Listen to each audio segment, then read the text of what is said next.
Hi guys, it's Katie Wethman with Keller Williams. I'm doing a quick presentation today to answer one of my most frequently asked questions, and that is, how does the new tax law affect home buyers? And a lot of the details are still being worked out by CPAs across the country.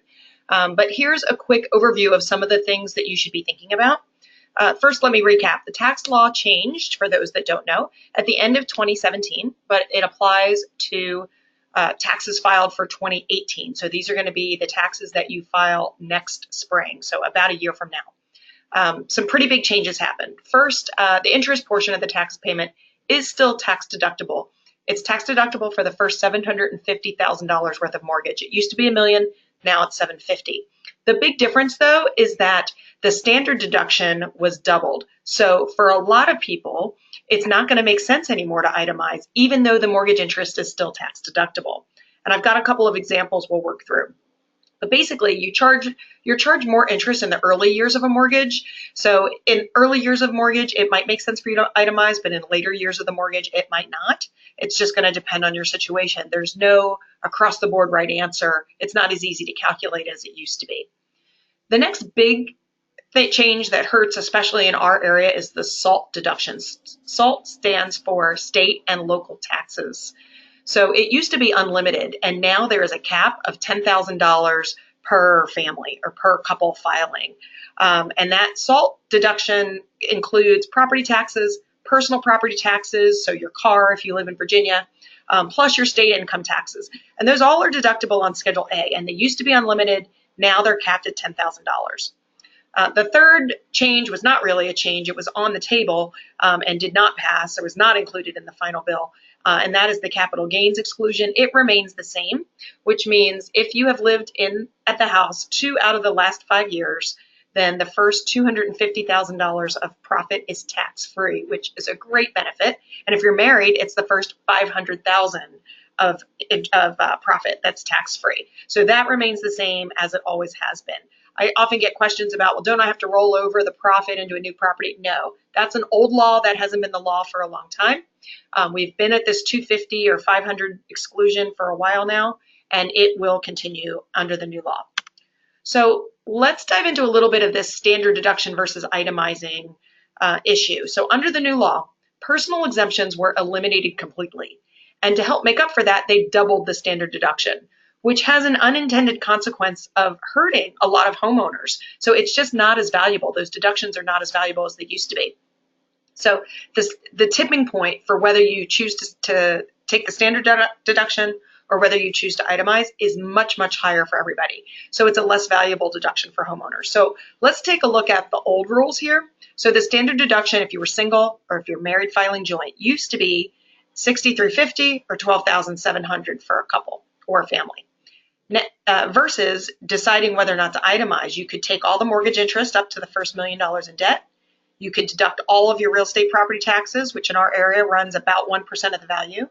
You could deduct all of your state income taxes, which depending on where you are, also your local income taxes if you have a county tax. So somewhere between 5 and 10% of income for most people in our area. And then your personal property taxes on your cars, for example, are deductible. So under the new rules, let's look. Now the standard deduction is just about doubled, a little less than double. So that's $12,000 or $24,000 for married filing jointly. Now on Schedule A, you can deduct the first $750,000 of debt, and then up to $10,000 on the combination of the following: the real estate property tax, the state income tax, and the personal property tax. So let's look at a real world example with some real numbers. So I've taken here a $500,000 mortgage at 4.5%, which is about today's interest rates. And that equates to $22,335 interest in year 1.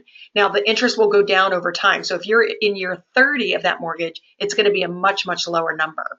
And you'll see how that changes our decisions in a minute. So I'm going to assume that our real estate property tax in this county, it's about 1%. So we're going to plug in $5,000 worth of property taxes, about $1,000 worth of car tax.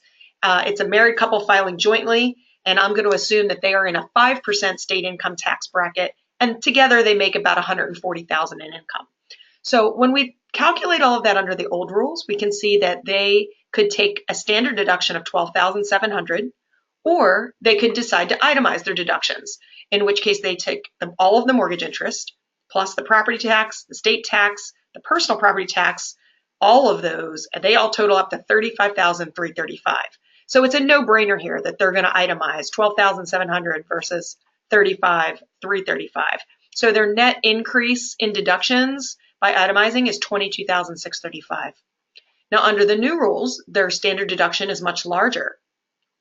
We compare that to Schedule A itemizing. They can still take all their mortgage interest because they only have a $500,000 mortgage, so they can take up to $750,000 worth of debt. So they can take all their mortgage interest, but when they add up the property tax, state income tax, and personal property tax, they're capped.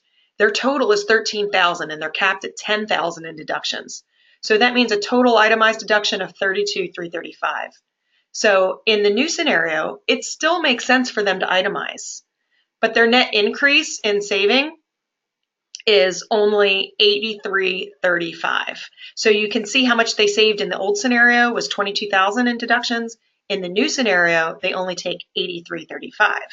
So it was certainly a no-brainer in the old scenario, a little bit less of a no-brainer in the new scenario, but still makes sense overall for them to itemize. They just don't save as much money as they used to under the old system.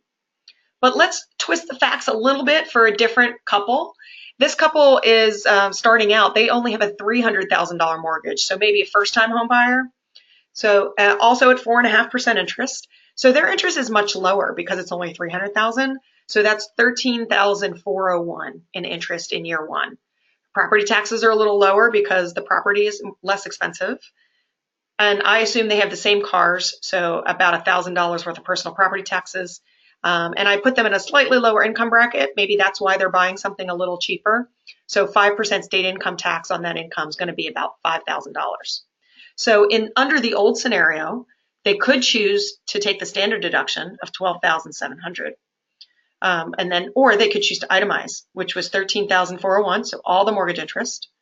And in this case, their SALT deductions total up to $9,000, and they were unlimited, so they could take the whole $9,000. So they could itemize and choose $22,401, which is obviously makes more sense, versus the $12,700.